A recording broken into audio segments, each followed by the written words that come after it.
പൊന്നാനി ബലാത്സംഗ കേസിൽ ഉന്നത പോലീസ് ഉദ്യോഗസ്ഥർക്കെതിരെ കേസെടുക്കാത്തതിന് ഹൈക്കോടതിയുടെ കടുത്ത വിമർശനം. മജിസ്ട്രേറ്റ് കോടതിയുടെ നിർദ്ദേശമുണ്ടായിട്ടും എഫ്ഐആർ രജിസ്റ്റർ ചെയ്യാത്തത് അരാജകത്വത്തിന് വഴിയൊരുക്കുമെന്ന് ഹൈക്കോടതി. മജിസ്ട്രേറ്റ് കോടതിയിലെ നടപടികൾ റദ്ദാക്കണമെന്നാവശ്യപ്പെട്ട് മലപ്പുറം മുൻ SP സുജിത് ദാസ് ഉൾപ്പെടെയുള്ളവർ നൽകിയ ഹർജിയിലാണ് സിംഗിൾ ബെഞ്ചിന്റെ വിമർശനം.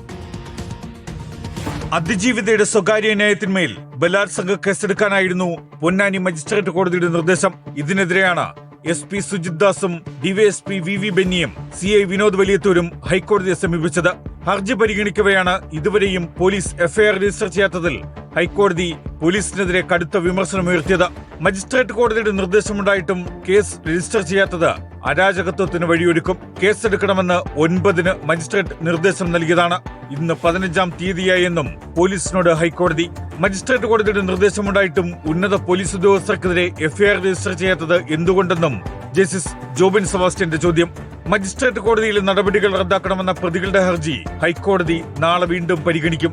പരാതിക്കാരിയും സർക്കാരും നിലപാടറിയിക്കാനായാണ് ഹൈക്കോടതി സിംഗിൾ ബെഞ്ച് ഹർജി നാളെ വീണ്ടും പരിഗണിക്കുന്നത്. 2022 ഫെബ്രുവരിയിലാണ് പൊന്നാനി സ്വദേശിനി വ്യത്യസ്ത ഘട്ടങ്ങളിൽ ബലാത്സംഗത്തിന് ഇരയായത്.